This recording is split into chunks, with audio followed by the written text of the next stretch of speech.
Puncak arus mudik tiba. Meski pemerintah sudah mengantisipasi jauh-jauh hari, namun kepadatan panjang sempat terjadi di Tol Cikampek. Lalu apa strategi Kementerian Perhubungan mengelola puncak arus mudik yang diperkirakan terjadi hari ini hingga hari Minggu mendatang? Langsung saja kita tanyakan kepada Menteri Perhubungan Budi Karya Sumadi. Pak Menteri, selamat pagi. Selamat pagi, Mbak Ani. Ya Pak, sejumlah persiapan sudah dipaparkan oleh rekan Kevin Egan tadi, tapi apakah ada persiapan khusus untuk menjelang puncak arus mudik? Betul Mbak Ani, jadi kemarin adalah satu exercise yang baik untuk kita, di mana semula kita memperkirakan arus mudik itu banyak pada jam 9, ternyata datang lebih awal. Nah, sehingga kita menerapkan satu one way itu lebih awal dari jam 9 menjadi jam 8. Bahkan kita menambahkan yang tadinya dari kilometer 29 sampai 70 itu dua arah, kita tambahkan kontraflow sampai 2 gitu. Nah, ini memang kita lakukan bertahap. Pada waktu siang tambah 1 kontraflow, sore menjadi 2 kontraflow. Kelihatannya 2 kontraflow dari kilometer 29 sampai 70 dan one way dari kilometer 70 menjadi sampai 263 menjadi suatu format equilibrium yang baik ya. Nah, oleh karenanya dari diskusi kami dengan Kakor Lantas dan Jasa Marga, ini yang akan diterapkan hari ini. Mudah-mudahan ini bisa menyerap puncak mudik yang kita harapkan terjadi pada sore hari ini. Konfirmasi Pak, artinya nanti akan ada 2 kontraflow dimulai dari Cikarang begitu dan dimulai pukul 8, seperti itu skenarionya? Betul. Betul demikian. Baik, untuk evaluasi kontraflow ini sendiri Pak, apakah sudah ada? Secara keseluruhan maksud saya. Secara keseluruhan, pertama kali tentu yang kita fokuskan di jalan tol ini. Kontraflow itu kita lakukan bertahap dan menghitung jumlah yang akan ke barat dan jumlah dari Bandung mau ke Jakarta.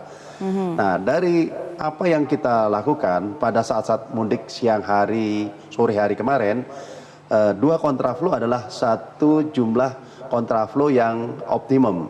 Dan alur dari Bandung ke arah ke Jakarta cukup 1 gitu, itu cukup memadai. Sedangkan di tempat-tempat yang lain itu adalah satu kewenangan dari Kakor Lantas untuk menetapkan apakah diberlakukan kontraflow, apakah dilakukan one way. Jadi memang kita sudah memberikan suatu amanah kepada Kakor Lantas untuk melaksanakan itu. Dan secara periodik Kakor Lantas melaporkan kami dalam satu grup bersama, karena di situ kami berdiskusi untung rugi dari manajemen lalu lintas yang ditetapkan di setiap jalur. Baik, nah dari kontraflow dari one way ini juga Pak, salah satunya adalah timbul kemacetan di jalur Pantura sehingga bis yang ke Jakarta itu terlambat. Di Pulau Gebang misalnya, banyak penumpang terlantar begitu. Apakah ini juga masuk dalam evaluasi? Saya pikir sudah kita perhitungkan. Selain kita melakukan suatu kanalisasi di jalur-jalur Pantura, kita juga sudah memberikan suatu policy bahwa one way itu hanya berlaku sampai jam 9. Sedangkan jam 9 sampai pagi itu diberikan kesempatan bis-bis dari arah timur menuju ke barat, sehingga diharapkan bus-bus di Pulau Gebang bisa sesuai dengan rencana. Namun demikian, seperti yang sudah kita sepakati dengan Kakor Lantas dinamis sekali tentang apa-apa yang terjadi. Jadi segala keputusan itu tidak fix harus demikian. Apabila terjadi suatu keterlambatan atau masalah-masalah, silahkan berhubungan dengan Kakor Lantas. Kakor Lantas akan memberikan suatu policy atau diskresi terhadap masukan-masukan tersebut. Ya Pak, bicara soal Kakor Lantas nih Pak, ada perbedaan prediksi puncak arus mudik begitu. Kalau dari Kementerian Perhubungan sendiri dan juga Jasa Marga memperkirakan bahwa akan terjadi mulai hari ini begitu. Sementara Kakor Lantas bilang H-3 yaitu pada tanggal 2 Juni. Ini sebetulnya bagaimana Pak kesiapan dan juga koordinasinya di lapangan? Itu kita diskusikan sebenarnya dengan Kakor Lantas. Karena memang kalau dilihat dari fakta bahwa libur ini relatif panjang, terjadi beberapa puncak-puncak mudik ya. Jadi kalau yang terjadi hari ini adalah mereka yang sudah libur, pengen ngajak anaknya rame-rame ketemu eyangnya gitu ya. Tetapi yang mudik pada saat -3 adalah orang yang hanya ingin silaturahmi waktu yang pendek, setelah itu balik ke Jakarta. Jadi saya pikir sah-sah saja, bukan suatu perbedaan yang tajam. Kami memang sudah diskusikan, dan makin banyak puncak mudik itu makin bagus, sehingga tidak tertumpu pada satu hari tertentu. Jadi kami cukup intensif bicara dengan Kakor Lantas dan operator tol, dan ini memperkaya masukan-masukan, dan agar kita siap di setiap waktu, kita selalu siaga. Baik, ada sejumlah catatan Pak sepanjang Rabu malam hingga Kamis malam begitu, ada kepadatan. Ada beberapa titik menurut catatan saya di Cikampek hingga Cipali, lalu juga di gerbang tol Merak yang mengular hingga sepanjang 6 km. Lalu di tol Trans Sumatera juga Pak, di Trans Sumatera ini antrean untuk rest area Pak di Tulang Bawang dan juga di Mesuji ini, khususnya untuk SPBU ini juga cukup panjang begitu. Apa mitigasinya untuk mencegah hal seperti ini terjadi lagi, mengingat puncak arus balik, arus mudik begitu akan terjadi pada mulai hari ini? Ya, pertama kali Merak. Merak itu memang kita lakukan satu observasi pada siang dan sore hari, di mana kepadatan itu terjadi di Merak justru karena dalam rangka itu melakukan data dari sopir, mobil, dan penumpang. Data-data dari sopir itu kurang lengkap ya.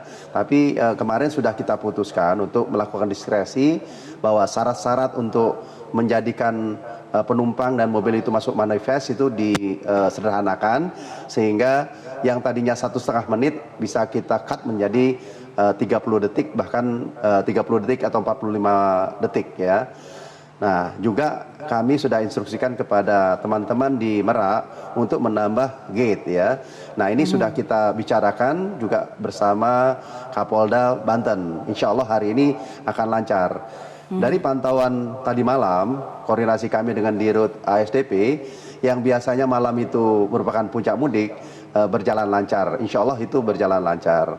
Sedang di tol fungsional Palembang, memang sudah kita prediksi akan terjadi suatu lonjakan. Ya, mohon maaf apabila bahan bakar itu kurang ya.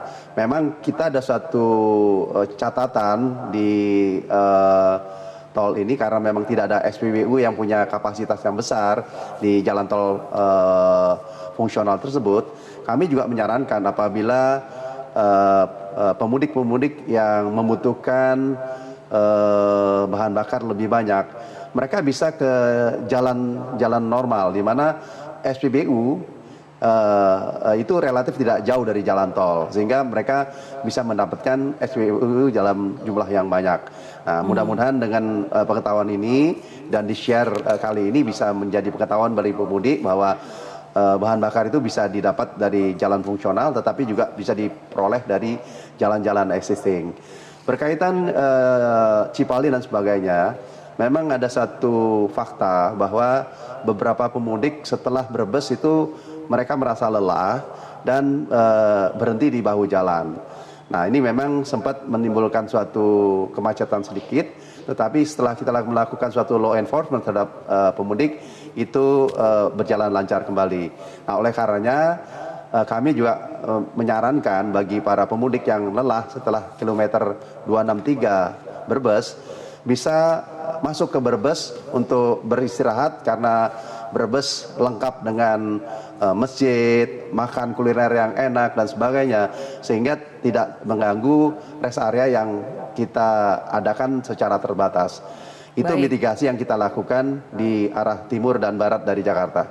Baik, Pak, untuk tol Trans Sumatera, Pak, yang satu hal yang juga menjadi sorotan adalah masalah keamanannya begitu, khususnya di daerah-daerah perbatasan seperti secara spesifik Dirlalin Polda Sumatera Selatan bahkan menyebutkan ada daerah-daerah seperti Sodong, Mesuji di perbatasan Lampung dengan Sumatera Selatan, lalu Lampung dengan Jambi yang masih butuh perhatian begitu. Apa saja upaya dari Kemenhub dan juga pihak-pihak terkait untuk memastikan keamanan dan kenyamanan pemudik yang akan melintas?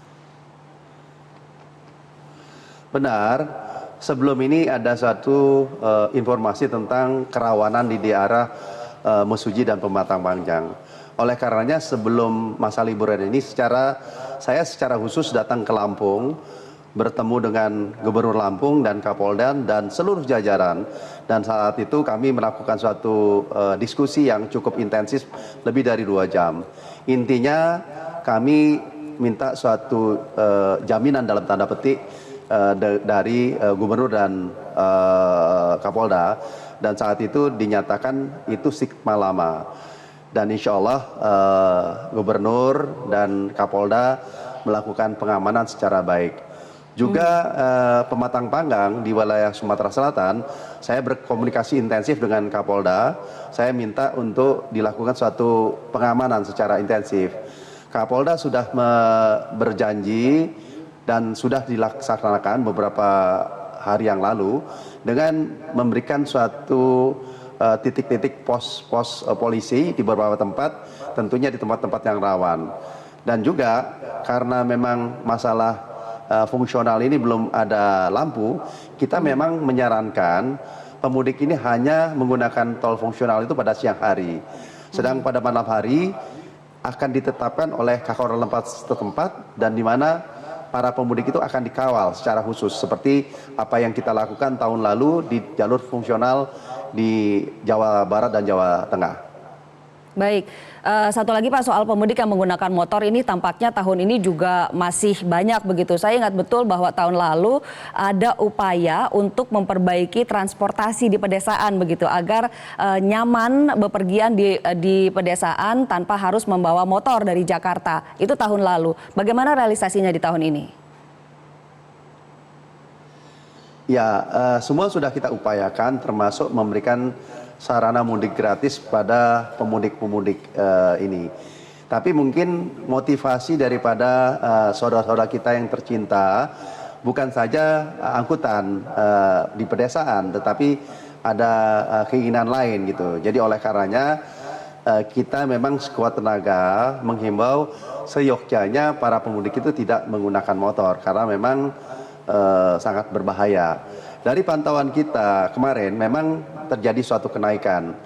Mudah-mudahan kenaikan ini bukan suatu kenaikan yang masif secara menerus dari hari ini sampai Lebaran, tetapi hanya seasonal terjadi kemarin. Karena apa yang kita lakukan tahun lalu dengan menghimbau tidak menggunakan motor, dan sudah terjadi penurunan 30%, dan penurunan itu juga memberikan suatu manfaat bahwa kecelakaan yang terjadi tahun lalu juga menurun 30%. Nah, oleh karenanya sekali lagi saya tetap menghimbau para pemudik naik motor, gunakanlah angkutan umum, dan sekarang ini masih banyak sekali bis-bis yang bisa dipergunakan untuk mudik ke Jawa Barat, Jawa Tengah, bahkan ke Jawa Timur. Karena dengan angkutan massal, satu, menjamin bahwa keselamatan itu bisa diperoleh dan juga mengurangi kemacetan. Saya memang sangat mengharapkan kesadaran dari teman-teman, dari mereka yang akan mudik menggunakan motor.